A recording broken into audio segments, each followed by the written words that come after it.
Kita sering sekali terseok-seok.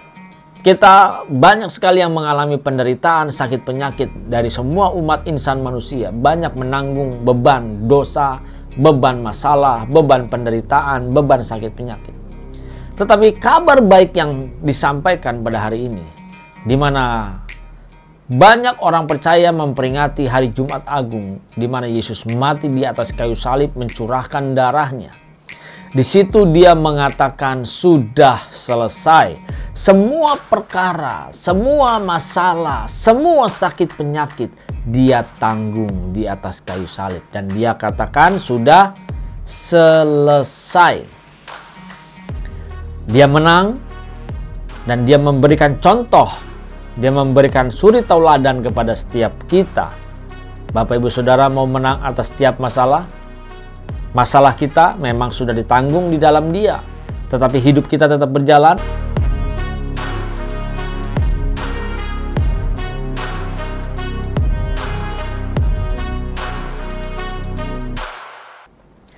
Shalom Bapak Ibu Saudara yang dikasihi Tuhan dimanapun berada saat ini. Bersama dengan saya Buyung Kosaputra, kita berjumpa kembali di dalam channel CPS Television. Mari bagi Bapak Ibu Saudara yang baru pertama kali mengunjungi channel ini dan yang belum pernah mengklik tombol subscribe, ayo dukung saya dengan klik tombol subscribe, klik gambar loncengnya, lalu pilih semua notifikasi agar setiap saya mengupload video-video yang terbaru, maka Bapak Ibu Saudara dapat menerima pemberitahuannya atau notifikasinya secara langsung. Hari ini tepat hari di mana setiap orang yang percaya Yesus sebagai Tuhan dan Juru Selamat merayakan atau memperingati hari Jumat Agung. Di mana hari Jumat Agung itu adalah hari pada saat Yesus disalib dan mati di atas kayu salib. Ketika kita merenungkan kematian Yesus di atas kayu salib, kematian itu bukan hanya karena dia digantung lalu dia disalibkan, dia mati dalam seketika, tetapi ada proses yang harus dihadapi. Yesus harus menghadapi penderitaan, penganiayaan, penghinaan, bahkan diludahi, dilecehkan. Pakaiannya dibuang, dijadikan undi, itu dilecehkan. Diludahi, itu tidak dihargai sama sekali. Dia menanggung semuanya itu, dia yang tidak bersalah, dia yang tidak berdosa, dia yang tidak bercacat celah, dia yang tidak terkutuk. Dia menanggung semua beban masalah itu dan dia harus tergantung di atas kayu salib. Kenapa dia tergantung di atas kayu salib? Pada zaman itu, orang-orang yang tergantung atau dipaku di atas kayu salib maka termasuk dalam kategori orang-orang yang terkutuk. Bisa kita bayangkan, Yesus tidak berbuat salah, tidak ada pelanggaran, tidak ada kesalahan sedikit pun, tetapi dia rela menghadapi semua penganiayaan, penyiksaan, dia rela dan dia menghadapi semua perkara itu. Dan pada akhirnya dia harus digantung di atas kayu salib menjadi yang terkutuk. Padahal dia tidak punya pelanggaran, dia tidak punya cacat celah, dia tidak punya kesalahan. Tetapi dia menjadi yang terkutuk. Dia rela menanggung semua itu, penderitaan itu, padahal seharusnya penderitaan itu adalah kita yang harus menanggungnya, setiap umat manusia. Tetapi Yesus datang ke dunia, dia menanggung semuanya itu. Luar biasanya dia tidak membalas, dia tidak menyumpai, bahkan dia juga tidak membela diri. Dia menanggung semuanya dengan sukacita walaupun harus menderita. Padahal kita yang seharusnya adanya di kayu salib, tetapi dia menggantikan kita. Dia menanggung setiap penderitaan kita, dia menanggung beban dosa kita dan menebusnya. Dia membayar Bapak Ibu Saudara dan saya dengan darahnya di atas kayu salib tersebut. Kalau kita renungkan proses kematian itu dan seharusnya kita yang menghadapi semuanya itu, Bapak Ibu Saudara, seharusnya kita bersyukur saat ini karena Dialah yang menanggung semuanya itu. Banyak orang berpikir bahwa kalau dia percaya Yesus, penyakitnya sudah ditanggung di atas kayu salib. Penderitaannya, masalahnya, pergumulan hidupnya sudah ditanggung di atas kayu salib oleh Yesus. Itu benar, dia sudah ditanggung. Dia sudah menanggungnya di atas kayu salib. Tetapi jangan lupa, segala perkara yang dihadapi di dunia ini, yang kita hadapi, Bapak Ibu Saudara dan saya, apapun itu yang kita hadapi, kita hanya dapat menanggungnya di dalam Dia. Jadi segala perkara, segala penyakit kita dapat menanggungnya di dalam Dia. Itu benar. Ada kata kuncinya. Nah, selama ini kan di antara kita hanya mau Yesus saja yang menanggung, kita tidak perlu menanggung. Tetapi kalau kita menyadari bahwa segala perkara di dalam hidup kita dapat kita tanggung di dalam Dia. Ingat, di dalam Dia berarti kita harus menyatu dengan Tuhan kita Yesus Kristus, mengerti, memahami apa yang Bapa di surga inginkan. Mengerti, memahami tugas apa yang harus diselesaikan. Yesus tahu tugasnya, dia harus mati di kayu salib. Lalu bagaimana dengan kita, Bapak Ibu Saudara?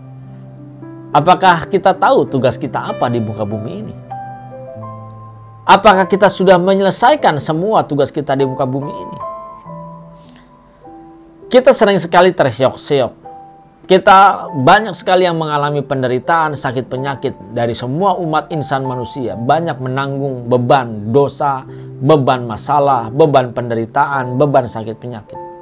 Tetapi kabar baik yang disampaikan pada hari ini, di mana banyak orang percaya memperingati hari Jumat Agung, di mana Yesus mati di atas kayu salib mencurahkan darahnya. Di situ dia mengatakan sudah selesai. Semua perkara, semua masalah, semua sakit penyakit dia tanggung di atas kayu salib. Dan dia katakan sudah selesai. Dia menang dan dia memberikan contoh.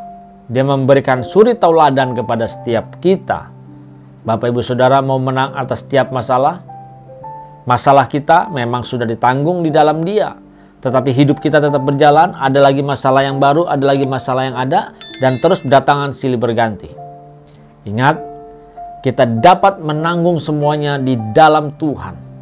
Ketika di dalam Yesus, berbicara di dalam Yesus berarti kita berbicara menyatu, bersekutu, memahami, mengerti kehendaknya, mengerti apa yang Dia inginkan, mengerti bagaimana menyukakan dan menyenangkan perasaan Bapa di surga.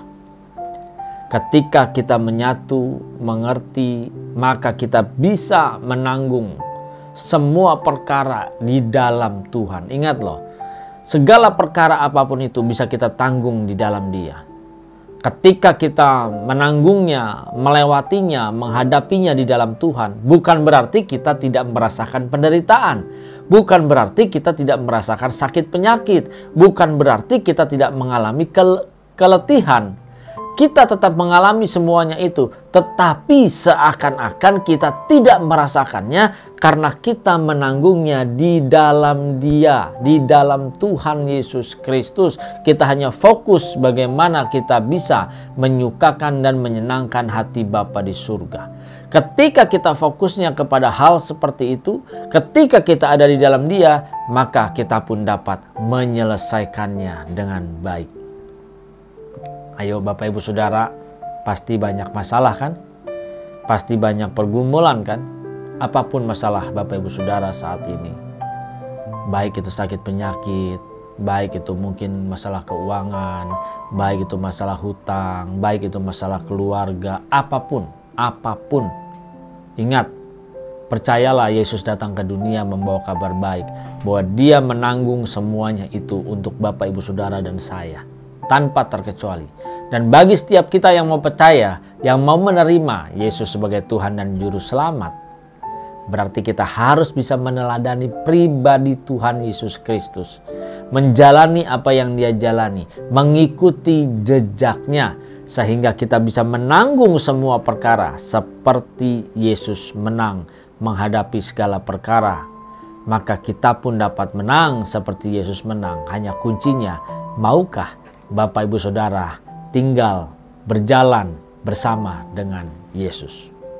Sulit rasanya karena kita sudah terbiasa mengikuti gerak-gerik irama dari daging kita, mengikuti irama yang menyenangkan jiwa kita, sehingga kita sering sekali bertolak belakang dengan apa yang Bapa di surga inginkan. Tetapi kuncinya tidak ada lagi. Kalau kita mau menghadapi semuanya dan menang seperti Yesus menang, maka kita harus menyatu dengan Yesus, kita harus mengerti hati dan perasaan Bapa, dan kita harus melakukan semuanya sehingga kita bisa menyelesaikannya dengan baik. Mari Bapak Ibu Saudara, Yesus datang ke dunia menanggung segala perkara Bapak Ibu Saudara dan saya. Dan sekaranglah saatnya kita menyadari, kita yang beriman, percaya Yesus sebagai Tuhan dan Juru Selamat, maka kita pun harus mengikuti jejaknya, kita harus melakukan tanggung jawab kita harus menyelesaikan tugas yang Bapa berikan bagi setiap kita di muka bumi ini. Mari, bagi Bapak Ibu Saudara yang diberkati, jangan lupa berikan tanda like, silakan tinggalkan komentar, dan jangan biarkan berkat ini berhenti di tangan Bapak Ibu Saudara, tetapi bagikan, share kepada orang-orang yang ada di sekitar kita, yang kita sayangi, agar mereka pun diberkati. Bagi Bapak Ibu yang baru pertama kali, ayo dukung saya dengan klik tombol subscribe dan klik gambar loncengnya. Aktifkan semua notifikasi sehingga bisa mengetahui ketika ada video-video yang terbaru. Tuhan Yesus Kristus memberkati. Salam transformasi.